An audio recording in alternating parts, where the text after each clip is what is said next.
Chapter 5, we cover the time value of money concepts, which is very important in accounting, just generally speaking. There's a variety of instances we use this.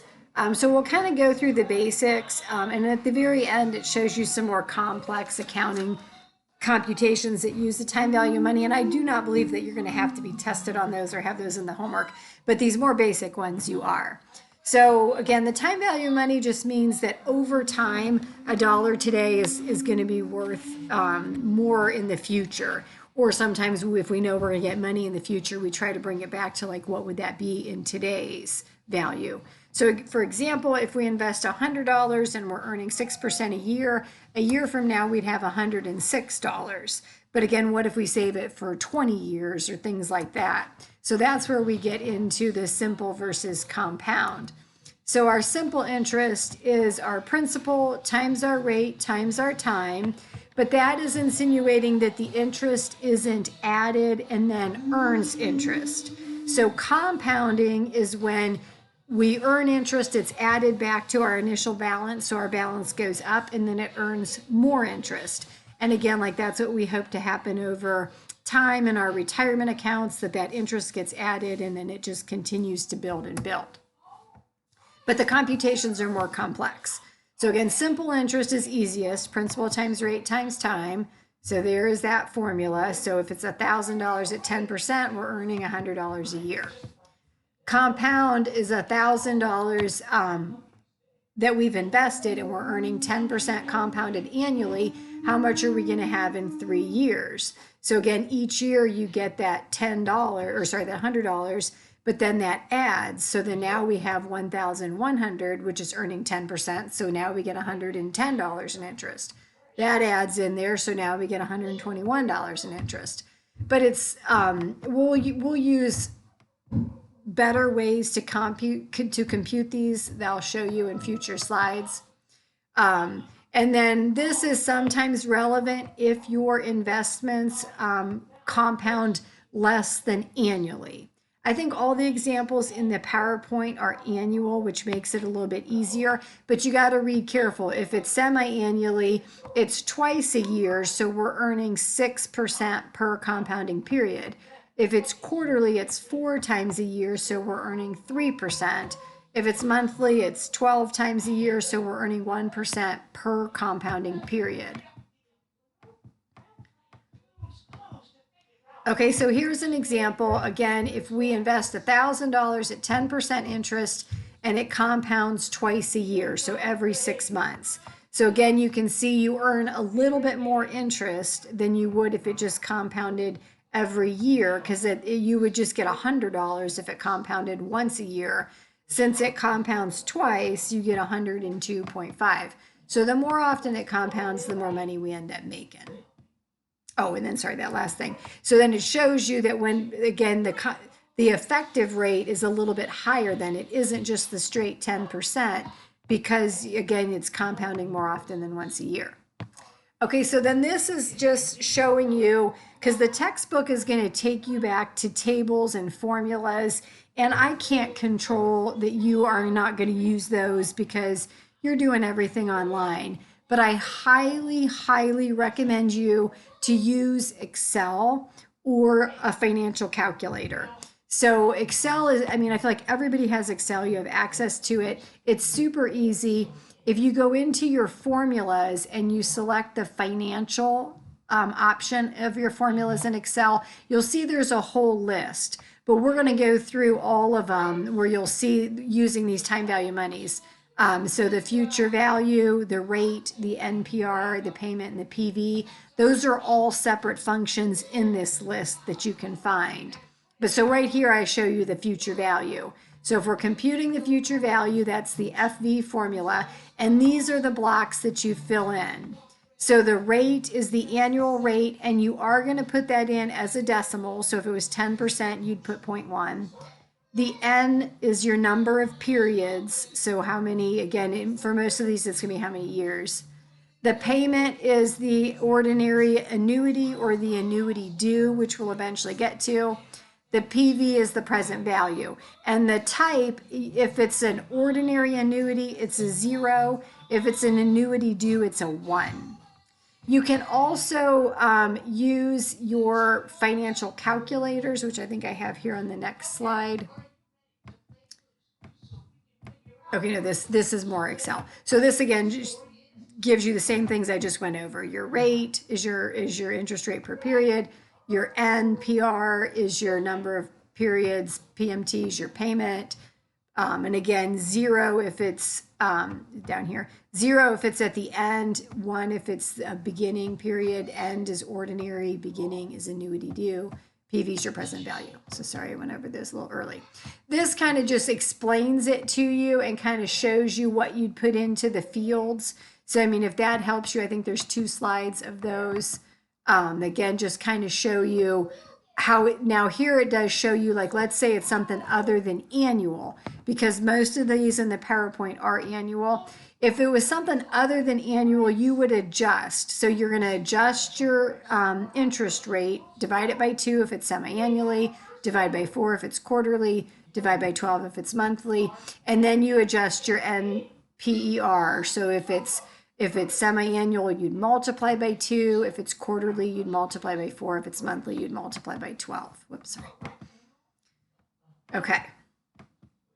And then this again is the present value function. So it kind of again shows you what you put into those fields. That's what this Excel input is showing you. And then it gives you the answer. So you can play around with those just to make sure you're comfortable. Okay, then this introduces the financial calculator. You can purchase an actual calculator like on Amazon. They're probably like $30. But you can get a free app on your phone. So if you search in your apps for a financial calculator or a Texas Instruments BA2 Plus, you'll come up with an app. I have one on my phone. It's free. Ads will pop up every once in a while, but I'd rather, it's easy to close out of them. It's just like ads on YouTube or whatever. Pops up for a few seconds. You have a little X, you can close it. So this is another way that I teach too. So, whoops, sorry, let me go back. So these keys here in the middle are our time value of money keys. So the N, the IY, the PV, PMT, and FV. And so N is your number of periods, IY is your rate per period, PV is your present value, PMT is your payment, FV is your future value. Now you got to play around with it. You always enter the number first, then push the corresponding key. And then when you've got all your keys filled in and you've got to tell the calculator what you're computing. So to tell the calculator, you push that little CPT button up in the top left-hand corner, and then you push the corresponding key. So if I was computing for the future value, I'd fill in these first 4 keys, and then I would push CPT and FV, and then it'll give me the answer.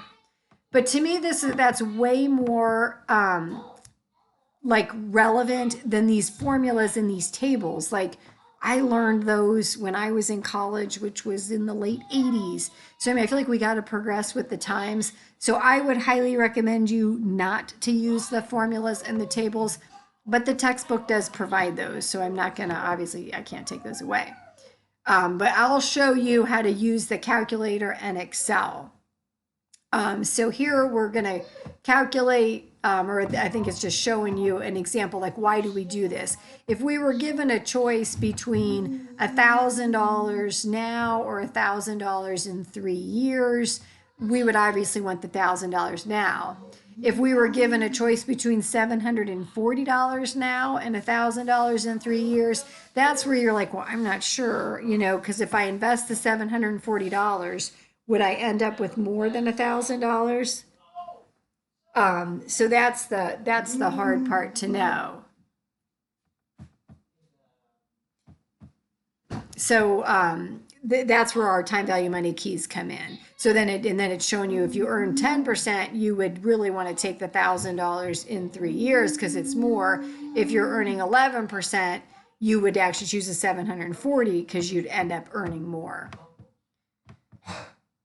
So if we are looking for an unknown interest rate, if we say, okay, can I borrow $500 today and I'll pay you back $605? Again, if we put that into our calculator, we would put in 2 as our N, 500 as our PV, and then there's no payments yet. 605 is our future value. Now notice though, when you're entering it into the calculator and in Excel, you have to make your present value negative. And then you would, so by doing that in the calculator, it's not the subtraction button, it's the plus or minus button. When you do it in Excel, you put the negative sign in there first. And then you would compute. And if I put those values into my calculator, again, number first, so 2, then N, 500, plus or minus button, then PV, 0 PMT, 605 FV, and then I tell the calculator compute the IY, I get 10. See down here in Excel, I have it in the rate formula, and then 2 is my N, NPER, 0 is my PMT, negative 500 is my present value, 605 is my future value. You see I get 0.1. So 10% is the answer to that. And again, here they're going to show it to you using the tables, and that you get to that 10% that way too. But again, honestly, I just would like you to not use those. All right, what if we invest $10,000 today and we want to accumulate $16,000 and we can invest at 10% a year? How many years is it going to take? So using the calculator, 10, push the IY, 10,000, hit the plus or minus button and push the PV, 0, the PMT, $16,000 FV, and then compute and then push N. Calculator will show you 4.93, or we would round it up to 5 years.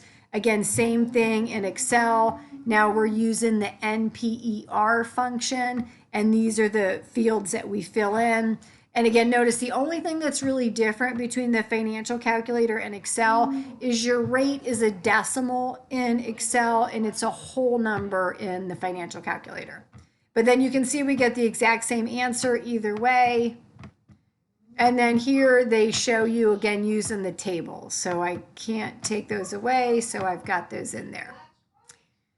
Okay, then we could want to calculate the present value. So sometimes there's times where we want to bring it back to a present value, and we know what the future value is going to be, but we want to know what do we value it at today.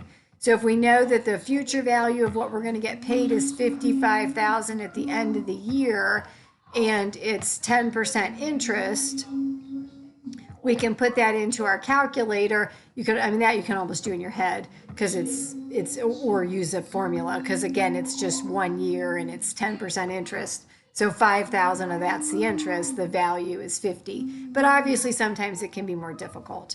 So then the same thing when we put it into Excel, we'll get the 50,000, and that's how we would value that note. And then here they show you using the tables.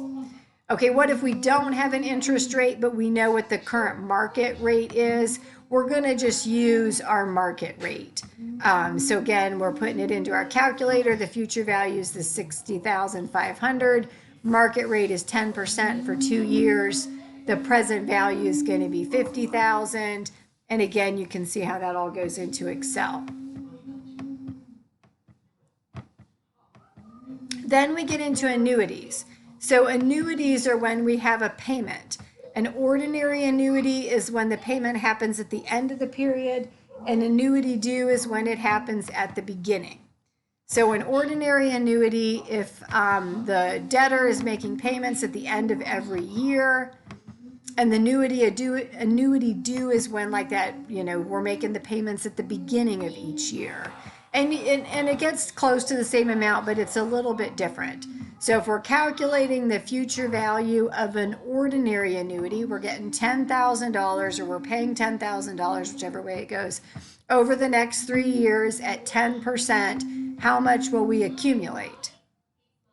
So then we put that into our calculator. 3 is our N, 10 is the IY. Now we do not have a present value, so we zero that out. $10,000 is our payment, our PMT, and then we're going to compute the future value. So we would end up with 33,100.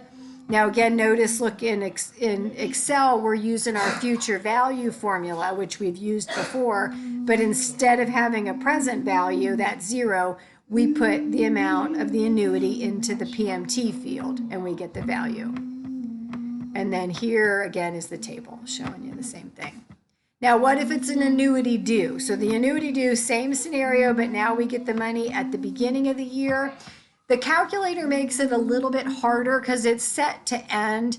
If you want to change it to a beginning payment, you have to hit your second menu button, your PMT button, your second menu button, and enter.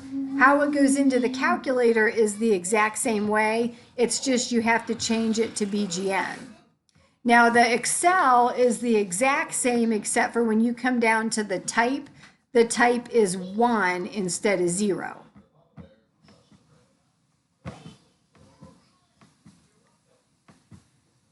Then we can go the other direction. We can do a present value. So again, now instead of computing the future value, our future value is 0 and we compute the present value. Then notice in Excel, we use the present value formula. And then again, put in the same payment. It's just there's no future value. So just read those carefully to know if it's a future value or a present value, because obviously it impacts how we do it. The annuity due, the present value is the same way. If we're using Excel, the only difference is we put a 1 in the type instead of a 0. And then the only difference in the calculator is we have to again change it to begin. If you change the calculator to begin, I always just advise you make sure you change it back to end at the end, because normally you're going to want to do end. And then there's again the table. Now we can also have ones where we're going to be looking for the N or the IY. If we know what the present value is, or in this case, I think we're looking for the payment. So again, there can be a variety of different questions. So like in this case, we're looking for the annuity amount, the payment amount, when we know the other variables. So we just fill in what we know. It's 4 years, 8% IY, $700 present value, no future value.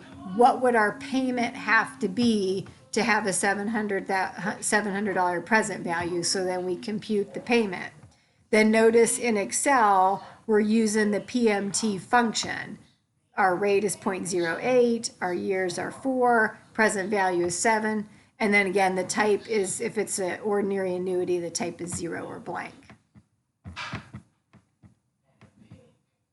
What if we want to know the N? So again, same thing. We go over to our financial calculators. Now we're going to be computing the N. We fill in all the blanks that we do know. Now just notice when you have a PMT and a future value, or a PMT and a present value, you have to make one of those negative or you're going to get an error. So I normally always make the present value negative. So 700, hit the plus or minus button to make it negative, is our present value. $100 annuity, no future value, compute the number of years it's going to take. So it's going to be about 10. Same thing down here, I make the present value negative and you see you get the same answer.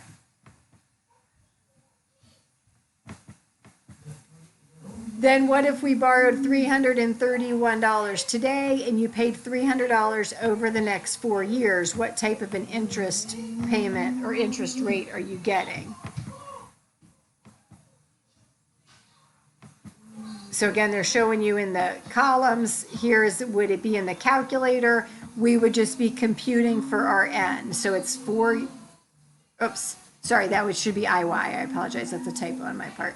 So the N is 4, 331, make it negative by hitting the plus or minus button is the present value, $100 payment, no future value, and then this should say compute the IY. And then notice down here in Excel, it's the rate function, and we fill it in and you get the same answer. So then this is where we really use these. And again, I don't think you're going to have to do these in your homework, but we use the time value money values to value our current price of bonds or our current value of bonds that we issue. But you can see it's kind of a complex transaction. We also use it to value our long-term leases. and then how we set up those liabilities and those assets like we saw on the balance sheet. And then we also use it to value installment notes. What would be the present value of that note today? But these ones are a little more complex, so I don't have the Excel and the time and the calculator. But I don't think you're going to have to do them in your homework or on the test. But you may just want to understand like the journal entries just from an accounting standpoint, like we set up this machine and the liability against it. And then we use those time value money keys to figure out if we're making like a steady stream of payments, how much goes to interest and how much reduces our balance. And that's what we use those for. And then again, the same thing with pension obligations. Those will be, the time value monies will be used to value those on our balance sheet. So these are a little more complex computations, but they do use those functions to calculate it. So you can look those over.